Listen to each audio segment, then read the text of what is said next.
Demain, pas de fresh news, mais attention, aujourd'hui on fait revivre les morts. Enfin, presque. Bonjour à tous, nous sommes le lundi 19 mai 2014. Il fait chaud, mais ça ne va pas durer, alors voici un coup de frais avec les dernières infos de la planète high-tech.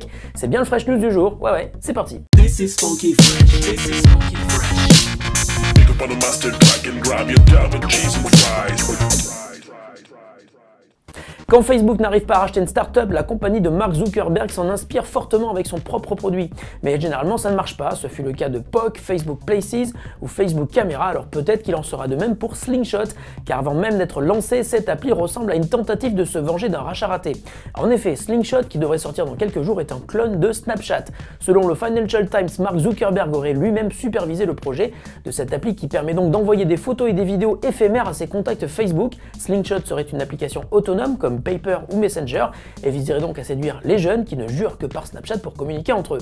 Facebook avait bien tenté de racheter Snapchat, mais même avec une offre de 3 milliards, Snapchat avait refusé les dollars de Facebook. Et quand on sait que Yahoo vient de racheter Blink, un concurrent de Snapchat, on se dit que Facebook met sans doute beaucoup d'espoir dans Slingshot et peut-être y a mis beaucoup d'argent aussi pour réussir son développement et son lancement. Les jeunes reviendront-ils sur Facebook grâce à Slingshot? Réponse dans quelques jours avec la sortie de cette appli. Souvenez-vous, il y a quelques mois, on apercevait Tupac Shakur sur scène à Coachella alors qu'il est mort il y a de nombreuses années.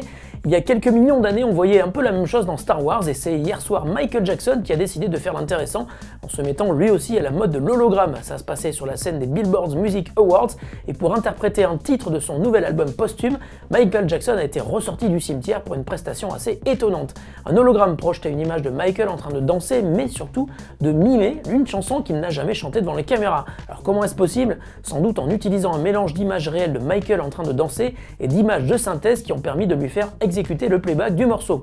Le résultat est très impressionnant et peut mettre carrément mal à l'aise, mais c'est quand même bien cool et ça veut dire que je pourrai très bientôt avoir mon propre hologramme pour présenter des émissions à ma place. Je vais enfin pouvoir faire la grasse matinée une fois dans ma vie.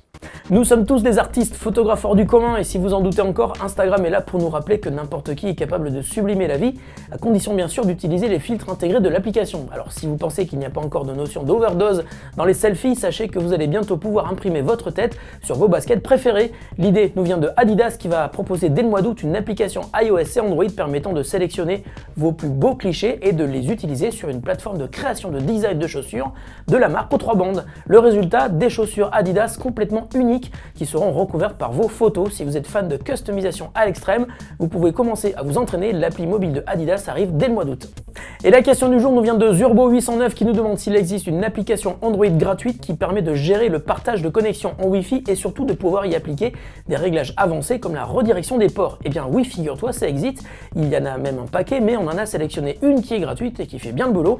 Elle s'appelle Port Forwarder. Elle te permet de rediriger des connexions entrantes de l'extérieur vers un PC en particulier chez toi.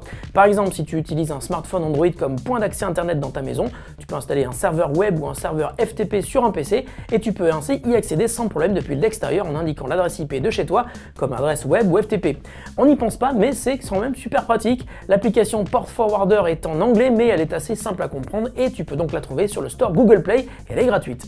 Je vous l'ai dit en intro, demain pas de fresh news, mais ne manquez pas une émission incroyable demain où vous verrez Sylvain se dépasser physiquement, au vrai sens du terme, vous verrez, c'est impressionnant. On se retrouve mercredi pour de nouvelles actus de la planète high-tech. Salut à tous et bonne journée!